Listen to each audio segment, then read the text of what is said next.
ខ្ញុំឈ្មោះ ខិន អមរា គឺជានាយិកានិងជាសហស្ថាបនិករបស់អង្គការបរិយាបន្នអញ្ចឹងអង្គការបរិយាបន្នគឺបានបង្កើតឡើងដើម្បីជួយកុមារពិការនិងកុមារក្រីក្រនៅក្នុងសហគមន៍ដែលងាយរងគ្រោះអញ្ចឹងការងាររបស់យើងគឺទីមួយយើងជួយកុមារពិការតាមរយៈការអប់រំការព្យាបាលក៏ដូចជាកីឡាអញ្ចឹងនៅក្នុងហ្នឹងការព្យាបាលរបស់យើងគឺយើងផ្ដល់សេវាដូចជាការព្យាបាលចលនាការព្យាបាលមុខងារចលនាហើយនិងការព្យាបាលទៅលើផ្នែកភាសាដែលយើងហៅថា Speech Therapy ហើយជាមួយគ្នានោះដែរក៏យើងមានការបង្រៀនដូចជាការអប់រំក្រៅអញ្ចឹងនៅក្នុងហ្នឹងមានក្មេងខ្លះដែលគាត់អឺអត់បានទៅរៀននៅសាលាឯងអញ្ចឹងយើងបានជួយបង្រៀនគាត់ទាក់ទងជាមួយនឹងការងារចាំបាច់ដែលគាត់ត្រូវមាននៅក្នុងផ្ទះដូចជារបៀបនៃការរស់នៅក៏ដូចជាការដែលគាត់ធ្វើកិច្ចការនៅក្នុងផ្ទះហើយនឹងការចាយលុយដែលជាសំខាន់នៅក្នុងផ្ទះរបស់គាត់ណាឲ្យគាត់ដឹងព្រោះអាហ្នឹងវាជា basic មួយសម្រាប់ការរស់នៅរបស់គាត់ហើយមួយទៀតគឺតាក់ទងជាមួយនឹងការអប់រំដូចគ្នាយើងក៏ជួយ support ក្មេងៗដែលគាត់បានទៅរៀនហើយគាត់មានភាពខ្វះខាតហើយបន្ទាប់មកទៀតគឺតាក់ទងជាមួយនឹងកីឡាអញ្ចឹងកីឡា Jiu-Jitsu យើងបានផ្ដល់ឲ្យក្មេងៗទាំងអស់មិនថាមានពិការភាពឬគ្មានពិការភាពទេហើយយើងជឿថាជាពិសេសសម្រាប់ក្មេងៗដែលគាត់មានបញ្ហាពិការភាពការហាត់កីឡាគឺសំខាន់ព្រោះថាវាបានជួយឲ្យគាត់មានសកម្មភាពក៏ដូចជាការbuild strength ទៅលើរាងកាយរបស់គាត់ណាឲ្យគាត់កាន់តែរឹងមាំឡើងហើយមួយទៀតគឺបង្កើតឲ្យគាត់ចាប់ផ្ដើមចូលទៅក្នុងសង្គមព្រោះនៅពេលដែលគាត់មកហាត់កីឡាគឺគាត់អត់ហាត់តែឯងទេគឺគាត់ហាត់ជាមួយនឹងក្មេងៗផ្សេងទៀតដែលអត់មានបញ្ហាពិការភាពនឹងដូចគ្នាអញ្ចឹងយើងមើលឃើញថាការដែលឲ្យគាត់ចូលរួមសង្គមមួយបែបនេះដំបូងវារៀងពិបាកក៏ប៉ុន្តែនៅពេលដែលគាត់ចាប់ផ្ដើមមានមិត្តភ័ក្តិចាប់ផ្ដើមចូលជាមួយគេហើយគាត់រៀងមានទំនុកចិត្តខ្លួនឯងជាងមុនច្រើននៅក្នុងការដែលចូលរួមណាយើងក៏មានការធ្វើការជាមួយនឹងសហគមន៍នៅក្នុងសហគមន៍យើងធ្វើការជាមួយនឹងcaregiver ដែលជាម្ដាយឬក៏ជាអាណាព្យាបាលរបស់ក្មេងៗដែលមានបញ្ហាពិការភាពហ្នឹងអញ្ចឹងយើងផ្ដល់ឲ្យគាត់ទីមួយតាក់ទងជាមួយនឹងbasic health check up អញ្ចឹងយើងជួយគាត់តាក់ទងជាមួយនឹងការពិនិត្យសុខភាពអញ្ចឹងយើងមានពិនិត្យជាសម្ពាធឈាមជាស្ករហើយនៅក្នុងករណីដែលគាត់ឬក៏កូនគាត់ត្រូវការទៅពេទ្យយើងមានសេវាបញ្ជូនពួកគាត់ទៅរកសេវាហ្នឹងហើយមួយទៀតគឺយើងផ្ដល់ឲ្យគាត់នៅការចូលរួមវគ្គសិក្សាក៏ដូចជាគម្រោងពង្រឹងសេដ្ឋកិច្ចអំណាចរបស់ស្ត្រីដែលនៅក្នុងហ្នឹងយើងបានផ្ដល់ការរៀនឬក៏យើងហៅថា workshop ហ្នឹងតាក់ទងជាមួយនឹងចំណេះដឹងផ្នែកហិរញ្ញវត្ថុហើយបន្ទាប់ពីគាត់បានរៀនហើយគឺគាត់បានទទួលជាការដើមទុនតិចតួចជា fund របស់យើងហ្នឹងតិចតួចទៅឲ្យគាត់នៅក្នុងការដែលគាត់យកទៅប្រកបមុខរបរអាជីវកម្មអញ្ចឹងយើងជឿថានៅពេលដែលគាត់មានចំណេះដឹងហើយយើងក៏ផ្ដល់ឲ្យគាត់នៅដើមទុនហ្នឹងគឺអាចជាផ្នែកមួយជួយទៅដល់គាត់ក៏ដូចជាគ្រួសារទាំងមូលឲ្យមានស្ថានភាពសេដ្ឋកិច្ចកាន់តែល្អប្រសើរឡើងហើយបន្ទាប់ពីហ្នឹងមកទៀតគឺនៅក្នុងអង្គការយើងក៏មានគម្រោងដែលយើងធ្វើតាក់ទងជាមួយនឹងក្មេងៗដែលយើងហៅថាជាយុវជនរបស់យើងគោលបំណងរបស់យើងគឺបង្កើតជាអ្នកដឹកនាំក្មេងៗនៅក្នុងសហគមន៍អញ្ចឹងយើងផ្ដល់ជាបទបង្ហាញទៅលើផ្នែកផ្សេងៗតាក់ទងជាមួយនឹង soft skill ក៏ដូចជាចំណេះដឹងទូទៅឲ្យគាត់មានអាហ្នឹងហើយយកមកបង្រៀនគ្នាគាត់វិញអញ្ចឹងយើងសង្ឃឹមថាការដែលធ្វើបែបហ្នឹងសហគមន៍គាត់នឹងមានស្ថិរភាពទៅលើការអប់រំដូចគ្នាហើយគោលបំណងដែលយើងបង្កើតឡើងអង្គការបង្កើតឡើងហ្នឹងគឺដើម្បីជួយឲ្យគ្រប់គ្នាហ្នឹងគឺមានconfident បានន័យថាមានទំនុកចិត្តហើយក៏ដូចជាមានការជឿជាក់ទៅលើខ្លួនឯងពីព្រោះថាបើសិនជាទាំងអស់គ្នាអត់មានទំនុកចិត្តការជឿជាក់ជាមួយនឹងខ្លួនឯងទេយើងអត់មានភាពក្លាហានទេអញ្ចឹងយើងជឿថាគ្រប់គ្នាគឺមានសមត្ថភាពដូចគ្នានៅក្នុងការដែលយើងធ្វើការក៏ដូចជាចេញទៅក្នុងសហគមន៍តែគ្រាន់តែទាំងអស់គ្នាគឺត្រូវអការលើកទឹកចិត្តឬក៏ភាពក្លាហានដែលយើងហៅថា courage everyone need courage to go out and shine សម្រាប់ខ្ញុំនៅក្នុងការធ្វើការក្នុងរយៈពេលប្រហែលឆ្នាំមកនេះឆ្លងកាត់បទពិសោធន៍ក៏ដូចជាជួបរឿងរ៉ាវជាច្រើនតែ moment ដែលគិតថាសប្បាយចិត្តមួយគឺនៅពេលដែលយើងមានក្មេងដែលយើងធ្វើការជាមួយហ្នឹងគាត់ពេលមកដំបូងគឺគាត់មានអារម្មណ៍ថាគាត់ very low self confidence បានន័យថាគាត់អត់គិតថាគាត់ធ្វើអីបានទេនៅពេលដែលសួរគាត់ថាអូអូនឯងចង់ធ្វើអីហ៎គាត់ឆ្លើយថាខ្ញុំអត់ដឹងធ្វើអីហងធ្វើអីអត់កើតផងហើយមួយទៀតគឺអ្នកផ្ទះគាត់គឺប្រាប់ដូចគ្នាកូនគាត់ធ្វើអីអត់កើតហើយពេលហ្នឹងឯងដែលខាងពួកយើងចូលទៅធ្វើការជាមួយគាត់ចាប់ផ្ដើមសួរថាអូខេអញ្ចឹង step ដំបូងគាត់ចង់ឲ្យកូនគាត់ធ្វើអី ដែលគាត់គិតថាងាយស្រួលហើយគាត់ចង់ឲ្យធ្វើអញ្ចឹងគាត់ចាប់ផ្ដើមដាក់គោលដៅមួយថាអូឥឡូវចង់ឲ្យកូនគាត់រៀននៅផ្ទះជួយធ្វើការដូចជាលាងចានបោះផ្ទះអីចឹងទៅដែលគាត់អត់ដែលឲ្យកូនគាត់ធ្វើសោះពីមុនមកអញ្ចឹងនៅពេលដែលកូនគាត់ចាប់ផ្ដើមធ្វើបានកូនគាត់ខ្លួនឯងហ្នឹងគឺចាប់ផ្ដើមមានអារម្មណ៍ថាអេខ្ញុំធ្វើរឿងហ្នឹងបានហើយដល់ពេលយើងទៅសួរគាត់លើកក្រោយទៀតថាអូនឥឡូវអូនចេះបោសផ្ទះហើយចេះជូតផ្ទះហើយអូនឯងចង់ធ្វើអីទៀតអត់អូខ្ញុំចង់ធ្វើនេះអូខ្ញុំចង់ធ្វើនោះអញ្ចឹងកន្លែងហ្នឹងវាជា moment មួយដែលបញ្ជាក់ប្រាប់យើងថាអូខេតាមពិតគាត់មិនមែនអត់ចង់ធ្វើគាត់ចង់ធ្វើតែគ្រាន់តែដោយសារតែគាត់អឺត្រូវបានអ្នកផ្ទះគាត់ប្រាប់ថាគាត់ធ្វើអត់បានហ្នឹងគាត់ជឿ belief របស់គាត់ហ្នឹងគឺគាត់ជឿហ្មងថាអូខ្ញុំធ្វើរឿងហ្នឹងអត់បានមែនអញ្ចឹងទៅតែនៅពេលដែលគាត់ចាប់ផ្ដើមមើលឃើញថា way បានន័យថាគាត់ចាប់ផ្ដើម open វាទៅថាអូខ្ញុំធ្វើរឿងហ្នឹងកើតហើយគាត់ចាប់ផ្ដើមសម័យថាអូគាត់ចង់ធ្វើនេះគាត់ចង់ធ្វើនោះបន្តទៀតអីអញ្ចឹងអាហ្នឹងជាmoment មួយដែលគិតថាវា grateful ហើយសម្រាប់អូនគឺវាជំរុញ inspire យើងឲ្យយើងព្យាយាមធ្វើរឿងហ្នឹងបន្តបន្ថែមទៀតហើយមួយទៀតតាក់ទងជាមួយនឹងគ្រួសារដូចគ្នានៅពេលដែលយើងឃើញថាឪពុកម្ដាយខ្លះគាត់យកកូនមកអញ្ចឹងពេលខ្លះគាត់រៀងអស់សង្ឃឹមណាគាត់និយាយថាគាត់អត់គិតថាកូនគាត់ងើបអង្គុយបានឬក៏អីបានទេគាត់គិតថាអូកូនហ្នឹងនៅមួយកន្លែងអញ្ចឹងហើយដល់ពេលអញ្ចឹងទៅគាត់យកកូនមកហើយគាត់នៅពេលដែលយើងឲ្យគាត់ធ្វើលំហាត់ប្រាណនៅផ្ទះជា therapy plan ជា exercise អញ្ចឹងហើយគាត់ទៅបានពាក្យតិចឬក៏អីហើយគាត់ត្រឡប់មកវិញគាត់ថាអូកូនគាត់ឥឡូវចេះងើបក្បាលឬក៏អូចេះកាប់ចេះផ្អៀងអីអញ្ចឹងឯណាអញ្ចឹងមានអារម្មណ៍មួយថាគាត់ក៏សប្បាយចិត្តយើងក៏សប្បាយចិត្តដូចគ្នានៅក្នុងកន្លែងហ្នឹងអញ្ចឹងសម្រាប់អង្គការរបស់យើងសង្ឃឹមថាថ្ងៃក្រោយទៅយើងអាចពង្រីកបន្ថែមទៀតទៅលើតំបន់គោលដៅហើយគោលបំណងសំខាន់មួយទៀតគឺសង្ឃឹមថាយើងអាចបង្កើតជាជាមុខរបរឬក៏ជួយក្មេងៗដែលគាត់មានពិការភាពហ្នឹងឲ្យគាត់មានការងារធ្វើឲ្យបានគ្រប់គ្នាព្រោះអាហ្នឹងជា concern មួយដែរ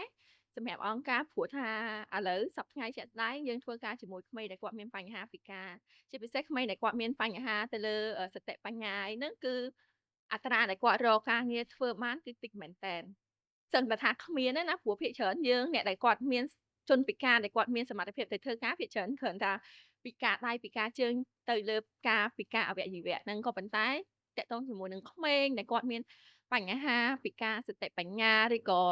កំសោយបញ្ញាអីហ្នឹងគាត់មានអត់ទាន់មានអ្នកណាដែលយើងធ្វើការជាមួយហើយគាត់បានទៅធ្វើការអញ្ចឹងយើងសង្ឃឹមថាអនាគតទៅយើងអាចបង្កើតជាបច្ចេកណាមួយឬក៏ជាអីមួយដែលអាចជួយឲ្យពួកគាត់រកប្រាក់ចំណូលបានហើយយើងសង្ឃឹមថាអង្គការនឹងនៅតែបន្តទៅមុខទៀតដើម្បីជួយបន្ថែមទៅលើសហគមន៍ផ្សេងៗទៀតជាពិសេសដែលគាត់នៅឆ្ងាយហើយអត់ទទួលបានសេវាហ្នឹងអូខេទៀតសួរខ្ញុំតែងមិញហៀងខ្ញុំមានតួនាទីជាគ្រូបង្រៀនក្នុងផ្នែកភាសាខ្មែរនិងភាសាអង់គ្លេសនៅអង្គការបរិយាបន្នភ័ក្ររបស់ខ្ញុំគាត់បានណែនាំឲ្យខ្ញុំស្គាល់តាក់ទងទៅនឹងអង្គការទើបខ្ញុំបានមកធ្វើនៅអង្គការហ្នឹងហើយមួយទៀតតាក់ទងទៅនឹងគោលបំណងនៅក្នុងអង្គការគឺធ្លាប់ដឹងមកគឺតាក់ទងទៅនឹងការលើកកម្ពស់ឬការអភិវឌ្ឍកុមារឬក៏ការលើកកម្ពស់ស្ត្រីតាក់ទងទៅនឹងការបង្រៀនគាត់ឲ្យស្គាល់តាក់ទងទៅនឹងការគ្រប់គ្រងហិរញ្ញវត្ថុផ្សេងៗហើយនឹងការលើកកម្ពស់នៅក្នុងសហគមន៍ផ្សេងៗហ្នឹងឲ្យគាត់ស្គាល់ពីការគ្រប់គ្រងហិរញ្ញវត្ថុរបស់គាត់ដើម្បីអភិវឌ្ឍគាត់ហ្នឹងចេញពីភាពក្រីក្រផ្សេងៗនៅក្នុងសហគមន៍របស់គាត់ហើយមួយទៀតតាក់ទងទៅនឹងការធ្វើការនៅអង្គការបរិយាបន្ននឹងដែរគឺមានសារៈសំខាន់ជាច្រើនសម្រាប់ខ្ញុំហើយសម្រាប់អង្គការដូចគ្នាទីមួយបានផ្ដល់អត្ថប្រយោជន៍ដល់ខ្ញុំជាគ្រូបង្រៀនអាចចែករំលែកចំណេះដឹងទៅដល់ក្មេងៗពេលមុនគាត់អត់ទាន់ស្គាល់អង់គ្លេសហ្នឹងឬក៏ភាសាអង់គ្លេសហ្នឹងបែបម៉េចទេនៅពេលដែលយើងបានបរៀនគាត់ទៅគាត់អាចស្គាល់បានទាក់ទងទៅនឹងភាសាអង់គ្លេសបានច្រើនជាងមុនគាត់មិនមែនអាចសន្ទនាអីជាមួយយើងបានច្រើនទេប៉ុន្តែគាត់អាចស្គាល់តាក់ទងទៅនឹង alphabet ឬក៏តាក់ទងទៅនឹងមេរៀនផ្សេងៗដែលយើងផ្ដល់ឲ្យឬក៏ចំណេះដឹងទូទៅហ្នឹងដែលយើងក្នុងនាមជាគ្រូហ្នឹងយើងផ្ដល់ឲ្យគាត់បានហើយមួយទៀតតាក់ទងទៅនឹងនៅពេលដែលខ្ញុំសង្កេតឃើញថាក្មេងភាគច្រើនដែលគាត់មកហ្នឹងគឺគាត់មានការសប្បាយរីករាយហើយក្នុងនាមខ្ញុំជាគ្រូហ្នឹងក៏មានភាពសប្បាយរីករាយដែរដូចគ្នាដោយសារតែភាពសប្បាយរីករាយហ្នឹងបានទាំងពេលគាត់មកជួបយើងហើយអឺគាត់បានទទួលទាំងចំណេះដឹងបានទាំងភាពសប្បាយរីករាយក្នុងម៉ោងសិក្សាដូចគ្នា ខ្ញុំសង្ឃឹមថាអង្គការនឹងមានការអភិវឌ្ឍជាច្រើនទាក់ទងទៅនឹងប្រជែកឬក៏គម្រោងផ្សេងៗដែលអាចជួយលើកកម្ពស់ស្ត្រីផងកុមារពិការភាពផងឬក៏ក្មេងដែលគាត់មានជំងឺដែលត្រូវការព្យាបាលឬក៏អឺការផ្ដល់យោបល់មតិយោបល់ឬក៏ស្ត្រីដែលគាត់ត្រូវការផ្ដល់ជាមតិយោបល់ឬក៏ការលើកស្ទួយហិរញ្ញវត្ថុមានការជួយគម្រោងផ្សេងៗទូចៗអញ្ចឹងគឺគាត់អាចមកពិភាក្សានៅអង្គការអីចឹងបានបង ហ្នឹងហើយបងចំពោះចំណុចរបស់ខ្ញុំគឺសូមអស់តែត្រឹមហ្នឹងសូមអរគុណសួស្តីខ្ញុំឈ្មោះសុវណ្ណសាខ្ញុំជាបុគ្គលិកអង្គការផ្នែកប្រឹក្សាយោបល់ផ្លូវចិត្តខ្ញុំស្គាល់អង្គការតាមរយៈមិត្តភ័ក្តិខ្ញុំធ្វើការនៅទីនេះកំឡុងពេលប្រហែលជា2ឆ្នាំជាងមកនេះខ្ញុំបានឃើញអង្គការជួយវិស័យជាច្រើនដូចជាពិសេសផ្ដោតទៅលើក្មេងដែលមានពិការភាពហើយនឹងជីវភាពរបស់ស្ត្រីនៅក្នុងសហគមន៍ការបណ្ដុះបណ្ដាលជាភាសាអង់គ្លេសឬក៏ខ្មែរតាក់ទងទៅនឹងកុមារដែលគាត់មានភាពក្រីក្រហើយនឹងការប្រឹក្សាផ្លូវចិត្តជូនដល់ប្រជាពលរដ្ឋទាំងអស់មិនថាក្មេងមិនថាចាស់អឺមិនថាមានពិការភាពឬក៏មិនមានក៏ដោយយើងផ្ដល់សេវានេះទៅជូនពួកគាត់ទាំងអស់គ្នាម្ដាយឪពុកដែលមានកូនមានពិការភាពអីជាដើមពួកគាត់មានបញ្ហាផ្លូវចិត្តខ្លាំងប៉ះពាល់ដោយសារអ្នកជិតខាងនិយាយអញ្ចេះនិយាយអញ្ចោះធ្វើឲ្យគាត់ហ្នឹងប៉ះពាល់អារម្មណ៍ផ្លូវចិត្តរបស់គាត់រាល់ថ្ងៃវាតាក់ទងទៅទំនាក់ទំនងការងារការរកស៊ីឬក៏ការរស់នៅប្រចាំថ្ងៃរបស់គាត់ហ្នឹងហើយសូម្បីតែជីវភាពក៏ប៉ះពាល់ដែរពីព្រោះថានៅពេលដែលមនុស្សម្នាក់មានវិបត្តិផ្លូវចិត្តឬក៏បញ្ហាផ្លូវចិត្តវាប៉ះពាល់ច្រើនជាពិសេសគឺសុខភាពរបស់គាត់ផ្ទាល់តែម្ដងមិនថាកុមារដែលមានពិការភាពឬក៏មិនមានក៏ដោយខ្ញុំពេញចិត្តជាងគេគឺឃើញក្មេងដូចជាក្មេងដែលមានពិការភាពណាគាត់អត់ទាន់មានចលនាអត់អាចធ្វើអីកើតហើយម្ដាយឪពុកគាត់បារម្ភខ្លាំងណាខ្ញុំក៏កត់សម្គាល់តាំងពីចំណុចហ្នឹងរហូតមកដល់ឥឡូវគាត់មានការប្រែប្រួលខ្លាំងគឺគាត់អាចធ្វើចលនាបានគាត់អាចពីក្មេងដែលធ្លាប់តែគេងនៅលើកន្ទេលមួយកន្លែងទៅជាអាចងើបបានអាចលេងបានទោះជាគាត់មិនអាចនិយាយក៏ដោយតែក៏មានក្មេងខ្លះក៏គាត់អាចនិយាយបានហើយនិយាយទៅឃើញគាត់អញ្ចឹងគឺមានអារម្មណ៍ថាសប្បាយចិត្តពីព្រោះថាក្តុកក្តួលហ្មងណាលលីងលងទឹកភ្នែកដោយសារឃើញគាត់រីកចម្រើនទៅមុខឃើញគាត់អ្វីដែលគ្រួសារគាត់ចង់ឃើញខ្លាំងហើយយើងក៏បានឃើញដូចគ្នាដោយសារតែការខិតខំប្រឹងប្រែងរបស់បុគ្គលិកអង្គការទាំងមូលតាក់ទងនឹងការផ្លាស់ប្ដូរខ្ញុំយល់ឃើញថាប្រជាជនដែលជាសហគមន៍នៅកោះដាច់នៅកោះអុកញ៉ាមតៃអីហ្នឹងដែលខ្ញុំឧស្សាហ៍ចុះទៅខាងហ្នឹងគឺពួកគាត់ហ៊ានបើកចំហជាងមុនកាលពីមុនគាត់គិតថាការប្រឹក្សាផ្លូវចិត្តមានតែអ្នកមានបញ្ហាសរសៃប្រសាទឬក៏មានបញ្ហាខ្លាំងណាដល់អញ្ចឹងមិនគាត់រកការប្រឹក្សាផ្លូវចិត្តហើយគាត់មិនគិតថាវាសំខាន់ខ្លាំងណាលុះគាត់គិតថាគាត់រាល់ថ្ងៃធម្មតាឯងប៉ុន្តែគាត់ភ្លេចថាចំណុចទូចៗហ្នឹងឯងដែលនាំឲ្យគាត់ទៅមានបញ្ហាធំដែលនាំឲ្យគាត់ប៉ះពាល់ដល់ជីវភាពគាត់ប៉ះពាល់ដល់ការទំនាក់ទំនងប៉ះពាល់សុខភាពផ្លូវកាយគាត់ជាដើមអញ្ចឹងហើយខ្ញុំចង់ឲ្យគាត់ហ្នឹងងាកមករកការប្រឹក្សាផ្លូវចិត្តដើម្បីហ៊ាននិយាយចេញមកក្រៅកុំខ្លាចហើយយើងផ្ដល់ទំនុកចិត្តដល់គាត់ដើម្បីឲ្យមានអារម្មណ៍ថាសុវត្ថិភាពមានអារម្មណ៍ថាបានសម្រាប់ខ្លះមានអ្នកដឹងឮរឿងរបស់គាត់អីជាដើមអញ្ចឹងទៅតាក់ទងនឹងការងារអនាគតទៅខ្ញុំនឹងព្យាយាមសិក្សាបន្ថែមពីផ្នែកហ្នឹងពីព្រោះថាការរៀនគឺអត់ចេះចប់អញ្ចឹងវាត្រូវតែទៅមុខរហូតហើយយើងក៏ត្រូវតែស្វែងយល់សិក្សាពីមួយទៅមួយយើងត្រូវតែកត់ចំណាំអាហ្នឹងតាក់ទងនឹងការងារតាក់ទងនឹងអង្គការខ្ញុំឃើញការអប់រំរបស់អង្គការគឺរៀងទូលំទូលាយព្រោះយើងបង្កើតមានតាំងពីបរិញ្ញាបត្រភាសាអង់គ្លេសនៅកន្លែងមានទាំងថ្នាក់ទូចថ្នាក់ធំហើយនឹងមានទាំងការអប់រំបំណិនជីវិតទៅដល់ក្មេងៗយុវជនទូទៅមិនថាស្ត្រីដែលនៅក្នុងសហគមន៍នឹងក៏ដោយគឺអាចជួយពួកគាត់បានច្រើនដូច្នេះហើយពួកគាត់ឃើញពីលំហូររបស់អង្គការយើងថាអាចជួយពួកគាត់បានយ៉ាងប្រសើរជាងមុនហើយខ្ញុំសង្ឃឹមថា មនុស្សជាច្រើននឹងស្គាល់អង្គការកាន់តែច្រើនជាងនេះជាចុងក្រោយខ្ញុំចង់ផ្ដាំទៅប្រជាជនទាំងអស់ត្រូវប្រឹក្សាផ្លូវចិត្តសំខាន់ណាស់យ៉ាងហោចណាស់ក៏យើងមានមិត្តភក្តិម្នាក់ដែលយើងអាចទុកចិត្តបាននិយាយរឿងក្នុងចិត្តយើងមិនថាសប្បាយចិត្តមិនថាពិបាកចិត្តយើងអាចនិយាយទៅទោះជាមិនមានដំណោះស្រាយអ្វីក៏យើងបានរំទូស្បើយខ្លះបន្ធូរអារម្មណ៍ខ្លះហើយនឹងត្រូវដឹងថាក្នុងមួយឆ្នាំមាន365ថ្ងៃ365ថ្ងៃរបស់យើងហ្នឹងណាសូម្បីតែមួយថ្ងៃក៏យើងកុំឲ្យមានបញ្ហាផ្លូវចិត្តធ្ងន់ធ្ងរដែរពីព្រោះថាសុខភាពផ្លូវចិត្តយើងគឺសំខាន់ណាស់ខ្វះតែមួយថ្ងៃក៏វាមានផលវិបាកដល់យើងដល់អ្នកជុំវិញខ្លួនយើងជាពិសេសក្រុមគ្រួសារយើងទាំងមូលនៅពេលដែលយើងមានបញ្ហាផ្លូវចិត្តឧទាហរណ៍ដូចម្ដាយដូចឪពុកអញ្ចឹងនៅពេលដែលគាត់មានបញ្ហាប៉ះពាល់អញ្ចឹងទៅគាត់អាចថាប៉ះពាល់ជះកំហឹងទៅដល់កូនដែលគាត់អត់ដឹងអីគាត់ត្រូវការតែក្តីស្រឡាញ់អញ្ចឹងហើយចង់ឲ្យក្រុមគ្រួសារទាំងមូលនឹងមានសុភមង្គលហើយរៀនយល់ពីគ្នារៀនបើកចំហរៀននិយាយគ្នាដោយស្មោះត្រង់ដោយការអត់ឱនយុត្តិធម៌និងផ្ដល់ភាពកក់ក្ដៅទៅឲ្យពួកគាត់ស្ដីខ្ញុំឈ្មោះសេលាក់ខ្ញុំធ្វើការជាជំនួយការផ្នែកព្យាបាលដោយចលនានៅអង្គការបរិញ្ញាប័ន្នការងារដែលអង្គការធ្វើមានសារៈសំខាន់ដូចជាជួយដល់កុមារដែលមានពិការភាពអាចចូលរួមសកម្មភាពនៅក្នុងសហគមន៍មួយទៀតជួយលើកស្ទួយស្ត្រីដែលនៅក្នុងសហគមន៍ដែលមានជីវភាពក្រីក្រឲ្យពួកគេទទួលបានការយល់ដឹងផ្នែកហិរញ្ញវត្ថុឬក៏អាចជួយដល់ការបើកអាជីវកម្មរបស់ពួកគេបាន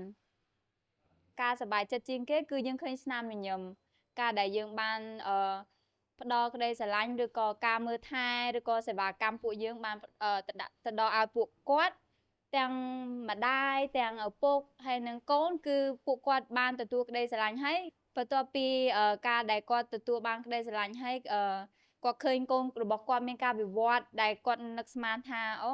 ប្រហែលជាកូនគាត់មិនអាចធ្វើនេះមិនអាចធ្វើនោះតែនៅពេលដែលពួកយើងចោះទៅជួយគឺគាត់អាចធ្វើបានហើយ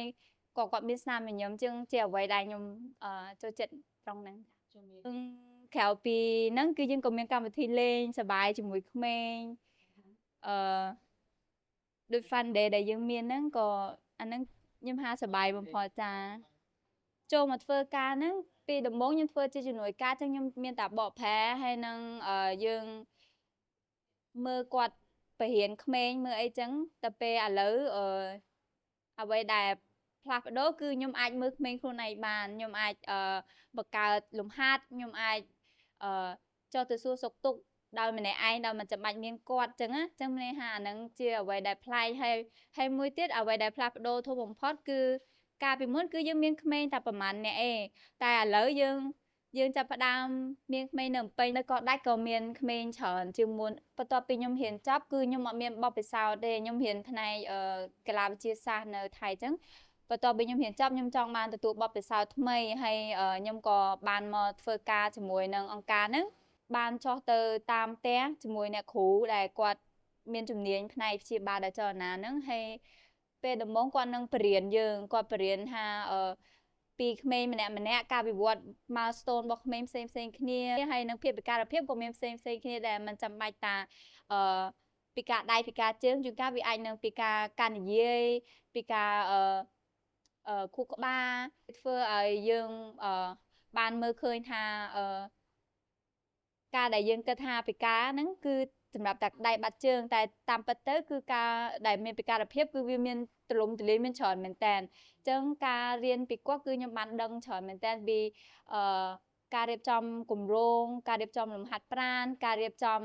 ផែនការដែលជួយលើកស្ទួយពួកគាត់ហើយនឹងជួយឲ្យការប្រើប្រាស់ជីវិតរបស់ពួកគាត់ប្រចាំថ្ងៃហ្នឹងកាន់តែប្រសើរឡើងសង្ឃឹមថានៅថ្ងៃអនាគតគឺអង្គការនៅតែបន្តទៅមុខហើយនឹងផ្ដល់នៅសេវាកម្មទៅដល់ក្មេងៗដែលមិនទាន់បានទទួលបានមិនថាក្មេងនៅដែលមានជីវភាពក្រីក្រឬក៏នៅតំបន់ណាឆ្ងាយអីចឹងយើងសង្ឃឹមថាសេវាកម្មនឹងបានទៅដល់ពួកគាត់ហើយនឹងសង្ឃឹមថានៅថ្ងៃអនាគតគឺមិនមាននរណាម្នាក់ត្រូវបានទុកចោលនៅជំរាបសួរខ្ញុំឈ្មោះរក្សាខ្ញុំ គឺជាបុគ្គលិកធ្វើការនៅក្នុងអង្គការបរិយាបន្នផ្នែកគ្រូបង្វឹកកីឡាជីវស៊ូខ្ញុំស្គាល់អង្គការបរិយាបន្នតាមរយៈការចូលហ្វឹកហាត់កីឡាជីវស៊ូក្នុងកំឡុងពេលឆ្នាំ2018នៅក្នុងគម្រោងប្រជែកអាកាសអង្គការបរិយាបន្នធ្វើការទៅលើផ្នែកអភិវឌ្ឍនិងលើកស្ទួយទៅដល់កុមារដែលមានពិការភាពសមភាព Gender និងការបង្ហាត់កីឡាដូចជាការធ្វើចលនាព្យាបាលបង្រៀនការងារនេះគឺសំខាន់ខ្លាំងមែនទែនព្រោះអង្គការបានចែកចាយនិងសាយភាយទៅចំណេះដឹងជាច្រើនទៅលើសហគមន៍មួយដូចជាការបង្រៀនការព្យាបាលព្រោះនៅពេលដែលគាត់បានបង្រៀនពេលដែលគាត់បានបង្ហាញទៅលើស្ត្រីទៅដល់កុមារដែលមានពិការភាពគឺអាចជួយលើកទឹកចិត្តកុមារទាំងនោះឲ្យគាត់មានកម្លាំងកាយចិត្តឲ្យគាត់មានអារម្មណ៍ថាគាត់ពិការតែគាត់អាចធ្វើវាបានព្រោះដោយសារឥឡូវយើងមានកីឡាដែលមានPara Game ដែលមានចូលរួមប្រកួតនៅក្នុងអូឡ িম্প ិកនៅក្នុងព្រឹត្តិការណ៍ផ្សេងៗដូចជាជាតិនិងអន្តរជាតិអញ្ចឹងពេលដែលគាត់ស្គាល់គាត់ដឹងថាគាត់អាចធ្វើបានគាត់អាចទៅចូលរួមប្រកួតបានធ្វើឲ្យកុមារពិការនៅក្នុងប្រទេសយើងក៏ដូចជាពិភពលោកទាំងមូលហ្នឹងមានការទូលំទូលាយក្នុងការហាត់កីឡាជាច្រើនសម្រាប់ខ្ញុំអ្វីដែលខ្ញុំសប្បាយចិត្តបំផុតគឺខ្ញុំឃើញស្នាមញញឹមរបស់ក្មេងពិការព្រោះនៅពេលដែលខ្ញុំបានចូលប្រហាត់គាត់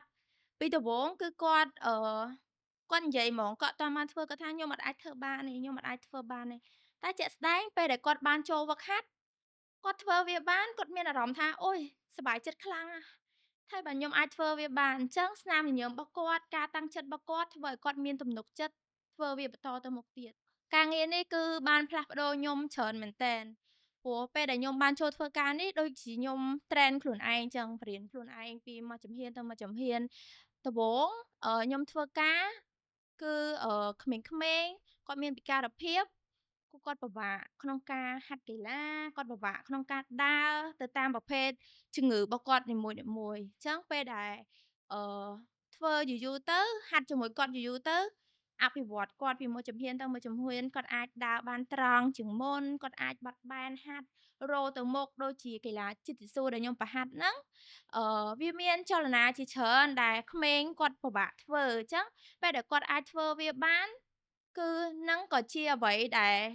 ខ្លួនខ្ញុំជោគជ័យមួយដែរព្រោះខ្ញុំអាចប្រហាត់ក្មេងពិការផងខ្ញុំអាចប្រហាត់ក្មេងដែលមានបញ្ហាធម្មតាផងពីមុនខ្ញុំគឺជាក្មេងដែលចូលហាត់នៅក្នុងគម្រោងអាកាសដូចគ្នាមុននឹងខ្ញុំឈានជើងក្លាយជាគ្រូនៅក្នុងគម្រោងអាកាសក៏ដូចជាអង្គការបរិយាបន្ននេះគឺ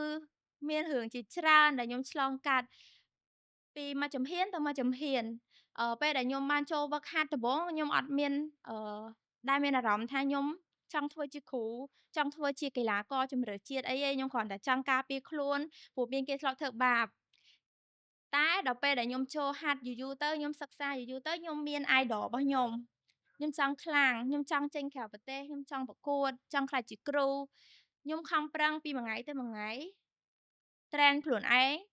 និងដើរទៅមុខរហូតនិយាយទៅបើសិនជាយើងស្រឡាញ់ហើយយើងកុំចោះចាញ់ពេលដែលយើងដើរទៅមុខរហូតយូរទៅក្នុងអង្គការគាត់មើលឃើញសមត្ថភាពរបស់យើងមានមើលឃើញការតស៊ូរបស់យើងខ្ញុំអាចក្លាយជាគ្រូប្រហាត់ខ្ញុំអាចគ្រប់គ្រងក្មេងហ្វឹកហាត់បានទាំងក្មេងដែលមានពិការភាពទាំងក្មេងដែលអត់មានពិការភាពពេលដែលខ្ញុំបានចូលជាកីឡាករជម្រើសជាតិគឺខ្ញុំសប្បាយចិត្តមែនទែនព្រោះមានឱកាសច្រើនទីមួយគឺខ្ញុំអាចមានប្រកួតនៅក្នុងក៏ដូចជាក្រៅប្រទេសខ្ញុំបានស្គាល់ប្រទេសផ្សេងខ្ញុំមានទំនាក់ទំនងល្អជាមួយមនុស្សជុំវិញខ្លួនខ្ញុំមានការរៀនសូត្រពីខ្លួនឯងជាច្រើនដូចជាតាមរយៈការបង្ហាត់តាមរយៈការទៅប្រកួតមួយស្គាល់ពីបរិបទនៅប្រទេសគេតាមរយៈការយល់ដឹងពីការគិតពីមួយជំហានទៅមួយជំហានដូចគ្នាអនាគតទៅខ្ញុំសង្ឃឹមថាអង្គការទាំងមូលនឹងល្អប្រសើរជាងនឹងផ្សព្វផ្សាយចំណេះដឹងផ្សេងក៏ដូចជាកីឡាទៅឲ្យមនុស្សជុំវិញខ្លួនបានស្គាល់កាន់តែច្បាស់អំពីកីឡាជីតស៊ូព្រោះនៅក្នុងប្រទេសកម្ពុជាសប្តាហ៍ថ្ងៃនេះគឺអត់សូវមានអ្នកស្គាល់កីឡាជីតស៊ូរបស់យើងទេមានតិចតួចមែនតើអញ្ចឹងខ្ញុំលើកទឹកចិត្តឲ្យទាំងអស់គ្នាចូលរួមហាត់កីឡាដូច មិនថាកីឡាដែលជូជីស៊ូឯកីឡាផ្សេងដូចជាវាយសីបាល់បោះបាល់ទះអីហ្នឹងយើងហាត់កីឡាទីមួយគឺជួយដល់សុខភាពជួយទៅដល់ការគិតរបស់យើងធ្វើឲ្យយើងរឹងមាំចឹងពេលដែលយើងបានហាត់យើងក៏ស្រស់ស្រាយកាត់បន្ថយភាពតានតឹងដែរនេះសារពីខ្ញុំទៅកាន់អ្នកទាំងអស់គ្នាដែលស្ដាប់ខ្ញុំសូមចែករំលែកមួយភាគច្រើនខ្ញុំឮថាគេអត់សូវគាំទ្រឲ្យស្ត្រីលេងកីឡាទេព្រោះវាមានផលវិបាកច្រើន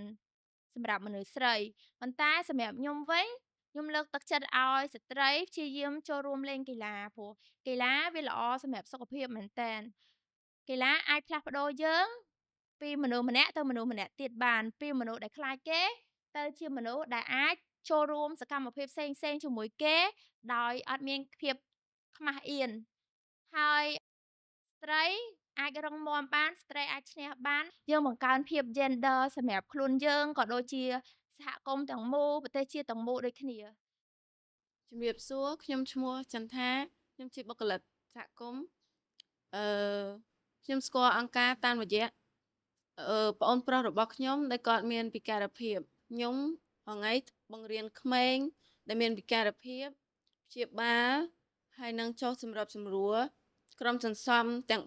3ពួកគាត់ពេលខ្លះគាត់គិតថាការចំណាយឬក៏ធ្វើអីមួយរបស់គាត់ត្រឹមត្រូវហើយដែលគាត់អត់ទាន់បានស្វែងយល់បន្ថែមអំពីអាជីវកម្មមួយបង្កើតមកត្រូវតែមានការសន្សំត្រូវតែមានការកត់ត្រាចំណូលចំណាយឲ្យបានច្បាស់លាស់ដើម្បីឲ្យគាត់រកចំណេញហើយនឹងខាតអ្នកខ្លះគាត់ចង់រកតែគាត់អត់មានដើមទុនគាត់បែរជាយកលុយធនាគារដើម្បីយកមកបង្កើតអាជីវកម្មហើយខ្លះទៀតគាត់យកមកហើយដល់ពេលអាជីវកម្មគាត់អត់រលូនអត់មានលុយសងធនាគារវិញអញ្ចឹងគាត់ចេះតែដើរខ្ចីគេដើរចង្ការលើកដាក់ពីមួយទៅមួយទៅមួយអញ្ចឹងទៅធ្វើឲ្យគាត់កាន់តែមានបំណុលច្រើនអញ្ចឹងគាត់ដោះស្រាយអត់ចាញ់អ្នកខ្លះក៏រត់ចោលស្រុកអ្នកខ្លះក៏គេចវេះអត់ដោះស្រាយបើមិនចឹងអ្នកខ្លះទៀតលក់របស់ទ្រព្យលក់ដីលក់អីយកលុយនឹងទៅសងគេហើយអត់គ្រប់ទៀតគាត់រៀនចេះហើយដឹងហើយពីការសន្សំហ្នឹងគាត់ធ្វើអីមួយអញ្ចឹងគាត់ត្រូវកត់ត្រាពេលចំណាយអញ្ចឹងគាត់កត់ត្រាហើយ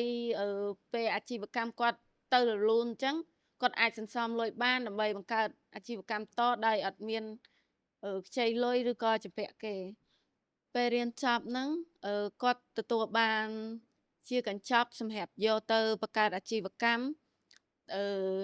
របស់ពួកគាត់ដែលគាត់មានគោលបំណងរៀងខ្លួនហើយមួយទៀតខ្ញុំផ្ដាំផ្ញើទៅដល់ក្រុមសន្សំទាំង3ក្រុមលើកទឹកចិត្តឲ្យគាត់ព្យាយាមសន្សំលុយឡើងវិញ challenge ដែលខ្ញុំជួបហ្នឹងគឺភាគច្រើនម្ដាយពុករបស់ក្មេងដែលគាត់ពិការភាពហ្នឹងគឺពេលគាត់យកកូនមកកន្លែងពួកយើងគាត់ expect ថាកូនគាត់នឹងចេះដើរចេះអីចឹងណាបន្ទាប់ពីយើងព្យាបាលគាត់តែដល់ពេលគាត់ expect ខ្ពស់ពេកធ្វើឲ្យឃើញថាការព្យាបាលត្រូវប្រើពេលរយៈពេលយូរអញ្ចឹងគាត់អត់អាចម្ដងគាត់គិតថាកូនគាត់អាចចេះដើរភ្លាមៗទេបញ្ហាហ្នឹងមួយដែលពួកខ្ញុំជួបហ្នឹងគឺអត់ចង់ឲ្យម៉ែឪគាត់មានភាពជឿជាក់ឬក៏ expectation ពីពួកខ្ញុំខ្លាំងអញ្ចឹងណាព្រោះក្មេងមួយមាន case មានករណីផ្សេងគ្នាអញ្ចឹងចាហើយការព្យាបាលក៏របៀបផ្សេងគ្នាដែរយើងអត់អាច apply លំហាត់មួយទៅក្មេងទាំងអស់បានទេអញ្ចឹងក៏សូមឲ្យម្ដាយឪពុករបស់ក្មេងហ្នឹងក៏គាត់ជួយយោគយល់ឬក៏កុំ expect ច្រើនពេកហើយនឹងរំពឹងទុកថាកូនគាត់អាចនឹងជា 100% អីចឹងណាហើយមួយទៀតគឺបញ្ហាដែលខ្ញុំជួបគឺពេលខ្លះគាត់គិតច្រើនឮអ្នកជិតខាងនិយាយថាកូនគាត់ពិការឬខ្វិនឬក៏មើលទៅដើរមិនកើតនិយាយមិនបានអីចឹងណាយើងមានសម្ពាធមើលកូនមកតង់ហើយយើងត្រូវឮសំឡេងគេចឹងគាត់នឹងអាចមានអារម្មណ៍បាក់ទឹកចិត្តចឹងខ្ញុំសូមចង់ផ្ដាំទៅគាត់ថាកុំស្ដាប់ពាក្យគេនិយាយអីនិយាយទៅព្រោះអ្នកដែលនិយាយគឺដូចគេនិយាយចឹងនិយាយស្រួលពេលធ្វើបានយ៉ាប់ចឹងនៅពេលដែលគេនិយាយចឹងយើងកុំយកមកដាក់ខ្លួនយើងកុំមកលំបាកចិត្តពិបាកចិត្តយើងសុខចិត្តយកពេលហ្នឹងព្យាយាមហាត់ប្រាណជាមួយអូនព្យាយាម មើលថែអូនវិញទៅហើយនឹងព្យាយាមបើហាពេលមានពេលធ្វើការបានក៏ព្យាយាមធ្វើការអីចឹងពីតួអូនកើតមកប្លែកឬក៏ special ខុសពីក្មេងដទៃក៏អូនត្រូវការក្តីស្រឡាញ់ក៏អូនត្រូវការការមើលថែពីម្ដាយឪពុកដែរ មានន័យចង់បន្ថែមអីកាសា សម្រាប់ខ្ញុំបងមិញដូចបងលះបាននិយាយចឹងថាបញ្ហាគឺឪពុកម្ដាយគាត់ដាក់ទំនួលខុសត្រូវមកលើកន្លែងពួកខ្ញុំថាចង់ឲ្យកូនគាត់មករបៀបចេះដើរភ្លាមចង់របៀបលក្ខណៈថាដូចពេទ្យទេវតាតែខ្ញុំចង់ប្រាប់ទៅវិញថាកន្លែងយើងគឺផ្ដោតទៅលើការព្យាបាលនិងធ្វើចលនាសំខាន់អញ្ចឹងពីមួយដំណាក់ទៅមួយដំណាក់ត្រូវការពេលវេលាមែនតើអញ្ចឹងខ្ញុំសូមឲ្យពុកម៉ាក់ប៉ារបស់អូនចូលរួមជាមួយខាងពួកខ្ញុំដោយការអត់ធ្មត់នឹងការជួយមើលថែគាត់ផ្ដល់ភាពកក់ក្ដៅឲ្យគាត់ធម្មតាក្មេងដែលគាត់មានបញ្ហាបែបហ្នឹងគឺគាត់មានអារម្មណ៍ផ្សេងខុសពីក្មេងដទៃទៀតការគិតរបស់គាត់គឺគាត់ឆាប់អន់ចិត្តគាត់ឆាប់បាក់ទឹកចិត្តអញ្ចឹង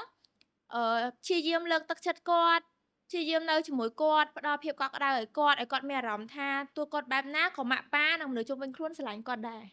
អញ្ចឹងខ្ញុំចង់ឲ្យគាត់ព្យាយាមយកកូនមកព្យាបាលនៅកន្លែងឲ្យបានទៀងពេលព្យាយាមមើលថែគាត់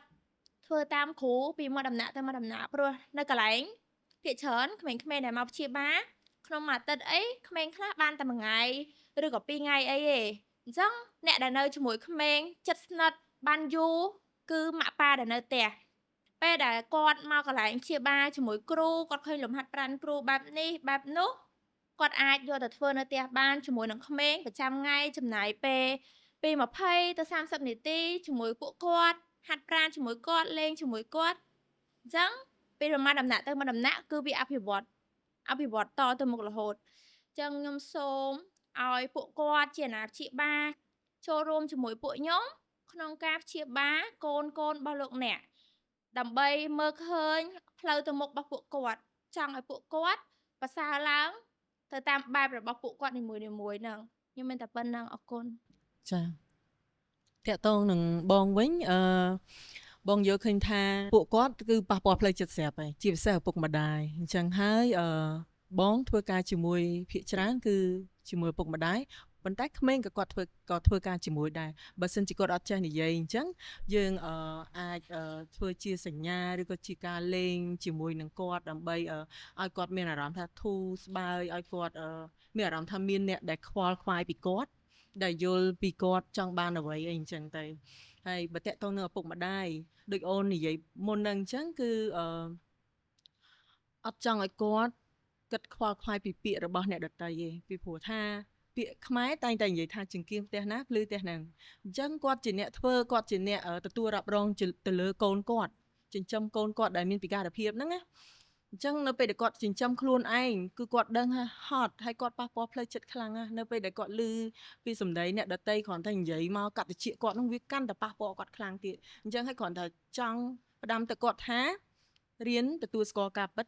ថាកូនយើងពិតជាមានពិការភាពមែនហើយយើងរៀនជួយគាត់ថានៅអ្វីដែលយើងអាចជួយបានដូចជាការថែរក្សាសុខភាពគាត់ការព្យាបាលជាមួយក្រុមគ្រូពេទ្យរបស់អង្គការយើងហើយនឹងការផ្ដល់អាហារូបត្ថម្ភឲ្យគ្រប់គ្រាន់ឲ្យគាត់អញ្ចឹងណាព្រោះបងភាគច្រើនបងចុះទៅផ្នែកហ្នឹងតកតងនឹងការហូបចុករបស់ពួកគាត់គឺនៅខ្វះចំណេះដឹងអញ្ចឹងណាព្រោះគាត់គិតថាក្មេងញ៉ាំតែបាយទៅធំធាត់ដូចតែគេដូចតែឯងអញ្ចឹងប៉ុន្តែវាអត់ត្រូវស្តង់ដារអញ្ចឹងណាតកតងនឹងអាហារូបត្ថម្ភហ្នឹងក៏ខ្ញុំចុះផ្ដល់ប្រឹក្សាដល់ពួកគាត់ហើយនឹងមិនមែនថាយើងជាពេទ្យជាដុកទ័រអីធំនេះទេគ្រាន់ថាអ្វីដែលយើងធ្លាប់រៀនធ្លាប់សិក្សាយល់ដឹងអញ្ចឹងយើងក៏ទេចំណេះដឹងទៅគាត់ខ្លះហើយនៅពេលដែលគាត់អត់ច្បាស់ឬក៏យើងអត់ច្បាស់ដូចគ្នាយើងអាចពិភាក្សាគាត់ឲ្យគាត់ទៅមន្ទីរពេទ្យទៅរកគ្រូពេទ្យជំនាញអីអញ្ចឹងទៅជៀសវាងការគេហៅថាវិធីសាស្ត្របុរាណណាដូចជា ឧទាហរណ៍ថាអ្នកសរសៃខ្ចីអីចឹងណាគាត់ត្រូវអាំងភ្លើងត្រូវផឹកថ្នាំខ្មែរត្រូវយកអីមកលាបលើខ្លួនកូនបិទលើខ្លួនកូនទាំងអត់មានការសម្លាប់មេរោគមិនមែនជាថ្នាំត្រឹមត្រូវអីអញ្ចឹងទៅអញ្ចឹងវាអាចបង្កគ្រោះថ្នាក់ដល់កូនដល់ម្ដាយនិងជាដើមហើយតាក់ទងនឹងសេវាសាធារណៈដូចគ្នាក៏ខាងអង្គការយើងហ្នឹងចុះទៅចែកម្លែកដល់គាត់ដើម្បីឲ្យគាត់រៀនប្រើដូចជាសេវាបសសអីអញ្ចឹងជាដើមណាពីព្រោះថាប្រជាជននៅក្នុងសហគមន៍ហ្នឹងគាត់រៀងមានកម្រិតចង់និយាយថាចំណេះដឹងខាងសេវាសាធារណៈគាត់នៅមានកម្រិតហើយចេះតែជឿតាមគ្នាថាអូបសព្រមកើតទេគេមិនមើលគេមិនខ្វល់ខ្វាយប៉ុន្តែយើងព្យាយាមលើកទឹកចិត្តគាត់ឲ្យគាត់ទៅរកសេវាសាធារណៈដើម្បីជួយសម្រាលជីវភាពរបស់គាត់កុំឲ្យគាត់ហ្នឹងមានបន្ទុកធ្ងន់ជាងហ្នឹងអ្វីដែលខ្ញុំសង្កេតឃើញមួយទៀត challenge ដែលខ្ញុំភាគច្រើនឃើញគឺម៉ែឪគាត់ចូលចិត្តប្រៀបធៀបកូនគាត់នឹងកូនគេហើយប្រៀបធៀបកូនគាត់ដែលមានបញ្ហាហ្នឹងជាមួយនឹងកូនព្រោះគាត់មានកូន2 3ឯងតែហេតុអីក៏កូនចុងក្រោយហ្នឹងគាត់មានពិការភាពគាត់ឆ្ងល់ហើយគាត់ចាប់ផ្ដើមប្រៀបធៀបមិនកូនគេដើរបានមិនកូនខ្ញុំដើរអត់បានមិនកូនមុនខ្ញុំចេះកូនខ្ញុំចេះគឺគ្រាន់តែចង់ប្រាប់ថាក្មេងប្លែកគ្នាហើយគឺសំខាន់គឺគាត់ចង់ឲ្យងាកមក positive ថាកូនគាត់អាចធ្វើអីបានពីមុនធ្វើអត់បានឥឡូវធ្វើអីបានអញ្ចឹងចំណុចទូចៗហ្នឹងក៏អាចលើកទឹកចិត្តគាត់ដែរមួយទៀតចំណេះដឹងដូចមកឯងនិយាយចឹងតាក់ទងនឹងកម្រិតនៃការយល់ដឹងដូចពេលខ្លះគាត់អាចនឹងមានទូរស័ព្ទគាត់ access នឹងបណ្ដាញសង្គមអីផ្សេង TikTok អីចឹងណាអញ្ចឹងគាត់អាចមើលឃើញគាត់ថាអូនេះឆ្នាំនេះល្អឆ្នាំនេះផឹកទៅកូនចេះនិយាយកូនមានសាច់ដុំមានអីរឹងអីចឹងចង់ប្រាប់ថាបញ្ហាកូនគាត់គឺតាក់ទងនឹងខួរក្បាលហើយខួរក្បាលគឺអត់មានថ្នាំណាអាចនេះបានទេចាអញ្ចឹងក៏គាត់កុំទៅជឿតាមបណ្ដាញផ្សេងអីចឹងវាអត់មានប្រសិទ្ធភាពហើយគាត់អស់តែលុយហ្នឹងគាត់ទៅទិញរបស់មកគាត់អស់តែលុយហើយកូនគាត់អត់មានចាអត់មានប្រសើរឡើងទេអញ្ចឹងចាហ្នឹងហើយវាអាចនឹងប៉ះពាល់ដល់ជីវិតហ្នឹងហើយបងត្រូវផលវិបាកការងាររបស់ខ្ញុំដែលខ្ញុំជួបប្រទះទូទៅគឺតាក់ទងជាមួយនឹងអាណាព្យាបាលក្មេងដល់ម៉ោងណាត់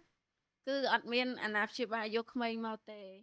តាក់ទងទៅប្រាប់ថាមកតែដល់ម៉ោងគឺអត់មកហើយអត់ប្រាប់ទៀតអាហ្នឹងគឺជាបញ្ហារបស់ខ្ញុំធ្វើឲ្យខ្ញុំអាក់ខានអត់មានការងារធ្វើហើយអត់មានក្មេងនៅត្រូវមកបន្ទាប់ត្រូវវិជាតាមអញ្ចឹងជួយ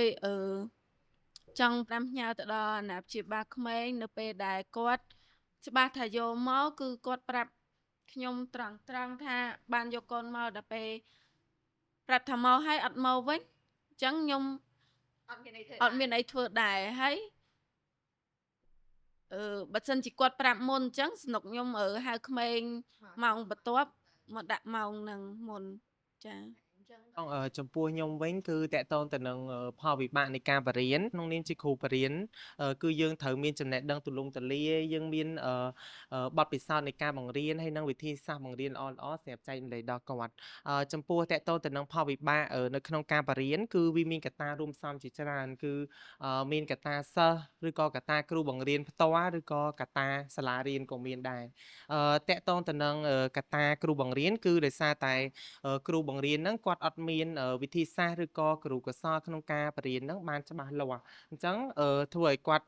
ផ្ទេរចំណេះដឹងទៅសិស្សផ្សេងហ្នឹងគឺអត់បានរលូនឬក៏ផ្ទេរទៅអត់ដិតដល់ទេហើយចំពោះមួយទៀតតកតងទៅនឹងកត្តាសិស្សផ្ទាល់ហ្មងគឺដោយសារតែសិស្សហ្នឹងគាត់ចលើបើគាត់ធ្លាប់មានអីយ៉ាបត់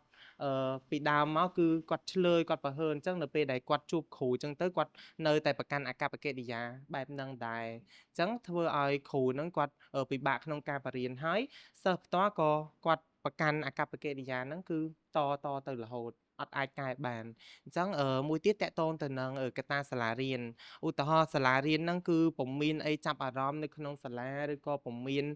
ឧបករណ៍ក្នុងការឧបករណ៍ឬក៏ឧបទេសផ្សេងសម្រាប់ក្នុង ការបង្រៀនរបស់គាត់ហ្នឹងគឺអត់មានគ្រប់គ្រាន់ក្នុងការបង្រៀនសិស្សទេគឺធ្វើឲ្យសិស្សហ្នឹងគឺគាត់អត់អាចចាប់អារម្មណ៍ក្នុងសាលានឹងបានដូចគ្នាចំពោះមួយទៀតខ្ញុំចង់ផ្ដាំផ្ញើទៅដល់អាណាព្យាបាលឬក៏អ៊ំពូមីងដែលគាត់មានកូនគាត់ដែលគាត់មានអាកប្បកិរិយាមិនសមរម្យអញ្ចឹងជួយគាត់ជួយឲ្យគាត់ហ្នឹងគឺអប់រំទូន្មានព្រានប្រដៅឲ្យពួកគាត់ដើរទៅក្នុងផ្លូវល្អហើយកុំភ្លេចតាមដានកូនរបស់ខ្លួនឯងផងដោយសារតែយើងពឹងគ្រូពេកក៏អត់បានដែរអញ្ចឹងបើសិនជាអាណាព្យាបាលគាត់ជួយខ្លះហើយគ្រូជួយខ្លះអញ្ចឹងធ្វើឲ្យក្មេងហ្នឹងគាត់អាចរីកចម្រើនបានច្រើនទៅមុខទៀតសម្រាប់ខ្ញុំជាចុងក្រោយខ្ញុំចង់ផ្ដាំផ្ញើទៅដល់ឪពុកម្ដាយដែលគាត់មានកូនទូចៗទាំងអស់គ្នារឿងទី1ដែលពួកគាត់អាចធ្វើបានគឺតាមដានដំណាក់កាលលូតលាស់របស់កូនក្មេងរបស់ទារកហ្នឹងដោយសារតែពេលខ្លះឪពុកម្ដាយខ្លះគាត់បានតាមដានទេទុកកូនរហូតដល់តែអាយុ2ឆ្នាំឬក៏3ឆ្នាំបានយកកូនគាត់មកទទួលសេវាព្យាបាលអីអញ្ចឹងពេលខ្លះនឹងជាហេតុផលមួយដែលប៉ះពាល់ទៅដល់ការព្យាបាលដូចគ្នាព្រោះថាបើសិនជាក្មេងនៅពេលដែលគាត់អាចយកកូនគាត់មកកាន់តែលឿនអត្រានៃការព្យាបាលស្ដារត្រឡប់មកវិញហ្នឹងវាមានខ្ពស់ដូចគ្នាយើងអាចជួយគាត់តាំងពីទូចមកនៅពេលដែលសាច់ដុំក៏ដូចជាចលនារបស់គាត់នៅមានអញ្ចឹងទៅយើងអាចជួយគាត់វាមានការប្រសើរបានលឿនក៏ប៉ុន្តែនៅពេលដែលគាត់រៀងអាយុច្រើនហើយយើងយកមកឃើញថាការព្យាបាលក៏វាទទួលបានផលទៀតទៅតាមនឹងដែរហើយជារួមសារមួយទៀតដែលខ្ញុំចង់ជូនទៅដល់ឪពុកម្ដាយក៏ដូចជាអ្នកថែទាំទាំងអស់គ្នាសូមឲ្យយល់ថាពិការភាពវាមិនមែនជាជំងឺទេតែវាគឺជា condition មួយដែលធ្វើឲ្យកុមារហ្នឹងប៉ះពាល់ទៅលើផ្នែកណាមួយដែលធ្វើឲ្យគាត់ហ្នឹងមានបញ្ហាអត់អាចធ្វើអីមួយតាមធម្មតាបានទៅក៏ប៉ុន្តែនៅពេលដែលវាមិនមែនជាជំងឺសូមកុំចំណាយលុយទៅទិញថ្នាំដែលមានការផ្សព្វផ្សាយថាអូថ្នាំនេះលេបទៅជាលេបទៅជួយអញ្ចេះព្រោះពេលខ្លះសហគមន៍ដែលយើងធ្វើការជាមួយហ្នឹងជីវភាពអត់សូវល្អស្រាប់ហើយនៅពេលដែលគាត់ចំណាយលុយទៅទិញថ្នាំដែលថ្លៃទៀតវារហូតតែប៉ះពាល់ដល់ជីវភាពគាត់ទៀតដោយសារតែគាត់ជឿទៅលើការផ្សព្វផ្សាយរបស់គេនឹងអញ្ចឹងជាថ្មីម្ដងទៀតគឺពិការភាពវាជា condition វាមិនមែនជាជំងឺដែលយើងអាចទិញថ្នាំមកព្យាបាលជាទៅបានភ្លាមទេតែអីដែលអាណាព្យាបាលគ្រប់រូបអាចធ្វើបានគឺចូលរួមជាមួយនឹងការព្យាបាលមិនថានៅក្នុង clinic ក៏ដូចជានៅផ្ទះគឺចំណាយពេលព្យាបាលទៅតាមផែនការព្យាបាលដែលអ្នកព្យាបាលយើងឲ្យហើយទទួលយកលទ្ធផលជាក់ស្ដែងដែលវាបានត្រឡប់មកវិញហើយមួយទៀតតកតងជាមួយនឹងផ្នែកទៅលើបញ្ហាផ្លូវចិត្តចង់ឲ្យទាំងអស់គ្នាជាពិសេសអ្នកដែលគាត់មានបញ្ហាយើងដឹងថាជាពិសេសឪពុកម្ដាយដែលគាត់មានកូនពិការដែលគាត់មានកូនមានបញ្ហាពិការភាពហ្នឹងគឺគាត់រៀងប្រឈមជាមួយនឹងបញ្ហា stress តានតឹងច្រើនអញ្ចឹងសូមកុំឲ្យទុកចោលបញ្ហាទាំងអស់ហ្នឹងនៅពេលដែលគាត់មានអារម្មណ៍តានតឹងឬក៏ដឹងថាខ្លួនឯងមានភាព stress អីហ្នឹងសូមឲ្យរកអ្នកណាដែលពិភាក្សាជាមួយឬក៏ទៅរកកន្លែងដែលមានសេវាប្រឹក្សាយោបល់ហ្នឹងព្រោះថាគ្រប់គ្នាគឺនៅក្នុងការរស់នៅប្រចាំថ្ងៃគឺសិតតែទទួលរងនៅផលប៉ះទង្គិចអីហ្នឹងទៅហើយអញ្ចឹងស្ថានភាពផ្លូវចិត្តយើងគឺវាអត់អាចល្អរហូតទេអញ្ចឹងឲ្យទទួលស្គាល់កន្លែងហ្នឹងហើយទៅរកសេវាឬក៏អឺស្វែងរកថាធ្វើសកម្មភាពណាមួយដើម្បីបន្ធូរអារម្មណ៍កុំទុកវាឲ្យតានតឹងហើយបង្កទៅជាជំងឺដល់ថ្ងៃក្រោយដែលវាប៉ះពាល់ទៅការរស់នៅរបស់យើងហ្នឹង